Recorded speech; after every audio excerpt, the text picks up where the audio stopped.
সবাইকে জানাই সুস্বাগত। রেজিস্ট্রেশন ছাড়া সেন্ট মার্টিন যাওয়া যাবে না। আওয়ামী লীগ সরকারের সময়কালে একাধিকবার এমন ঘোষণা দেওয়া হয়, তবে নানা কারণে তা কার্যকর হয়নি। সেই পুরনো নিয়ম কি অন্তর্বর্তী সরকার আবার চালু করতে যাচ্ছে? পরিবেশ অধিদপ্তরের মহাপরিচালক ডক্টর আব্দুল হামিদের বরাতে রেজিস্ট্রেশন বা অনুমতি ছাড়া কোনো পর্যটক সেন্ট মার্টিনে যেতে পারবে না বলে খবর প্রচার হয়। তবে সেন্ট মার্টিনে যেতে কোনো রেজিস্ট্রেশন লাগবে না বলে সাফ জানিয়ে দিয়েছে পরিবেশ, বন ও জলবায়ু পরিবর্তন মন্ত্রণালয়।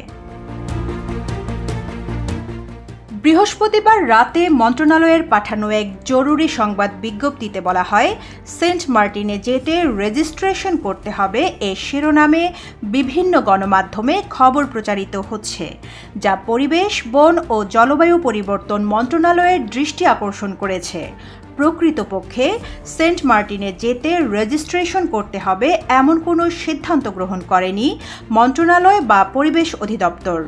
5-star রেটিং প্রাপ্ত বিএলডিসি টেকনোলজির Walton super saver ceiling fan 65% পর্যন্ত বিদ্যুৎ বিল সাশ্রয় করে আপনাকে রাখে প্রশান্তিতে। ওয়ালটন ফ্যান হাওয়া বদলে দেয়। বিজ্ঞপ্তিতে আরও বলা হয়, 5 সেপ্টেম্বর কক্সবাজারের সেন্ট মার্টিন দ্বীপে সিঙ্গেল ইউজ প্লাস্টিক ব্যবহার বন্ধে একটি সেমিনার অনুষ্ঠিত হয়। আলোচনায় সেন্ট মার্টিন দ্বীপে সিঙ্গেল ইউজ প্লাস্টিক বন্ধে গুরুত্বারোপ করা হয়। সেখানে সেন্ট মার্টিন দ্বীপে যাওয়ার জন্য রেজিস্ট্রেশন সিস্টেম চালুর প্রয়োজনীয়তার বিষয়টি আলোচিত হলেও এ বিষয়ে পরিবেশ অধিদপ্তরের কোনো সিদ্ধান্ত ঘোষণা করা হয়নি বলে জানায় মন্ত্রণালয়। এর আগে বৃহস্পতিবার দুপুরে কক্সবাজারে এক সেমিনারের সভাপতির বক্তব্যে পরিবেশ অধিদপ্তরের মহাপরিচালক পর্যটক যাওয়া সীমিতকরণের পাশাপাশি সেন্ট মার্টিন দ্বীপের পরিবেশ রক্ষায় অনেকগুলো পরিকল্পনা গ্রহণ করার কথা জানিয়েছেন।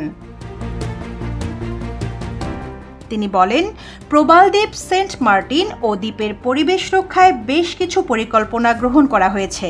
সেন্ট মার্টিন নিয়ে অ্যাকশন প্ল্যান আছে। একই সঙ্গে সেন্ট মার্টিনে যারা যাবেন তারা রেজিস্ট্রেশনের আওতায় যাবেন, অনুমতি নিয়ে যাবেন। অনুমতি ছাড়া কোনো পর্যটক দ্বীপটিতে যেতে পারবেন না। ডক্টর আব্দুল হামিদ আরও বলেন, দ্বীপের বাসিন্দাদের জীবনমান উন্নয়নের জন্য কাজ করা হবে। এই কাজগুলো একদিনে নয়, আস্তে আস্তে বাস্তবায়ন করা হবে। এই খবর প্রচার পাওয়ার পর বিরূপ প্রতিক্রিয়া দেখা দিয়েছে পর্যটন ব্যবসায়ী সংশ্লিষ্টদের মাঝে। সামাজিক যোগাযোগ মাধ্যমে চলছে আলোচনা সমালোচনার ঝড়। এর আগে 2023 সালের 7 সেপ্টেম্বরও একই আদেশ জারি করেছিল বন ও জলবায়ু পরিবর্তন মন্ত্রণালয়। সে সময়ের প্রজ্ঞাপনে বলা হয়েছে, পর্যটকদের সেন্ট মার্টিন দ্বীপ ভ্রমণ করতে হলে অনলাইনে রেজিস্ট্রেশন করতে হবে। এছাড়া দ্বীপে যাওয়ার জন্য নির্দিষ্ট পরিমাণ ফিও দিতে হবে পর্যটকদের। এমনকি দ্বীপে দিন প্রতি সঠিক ধারণ ক্ষমতা অনুযায়ী পর্যটক নিশ্চিত করবে কর্তৃপক্ষ। রিজওয়ানা রিন্তি, ইত্তেফাক।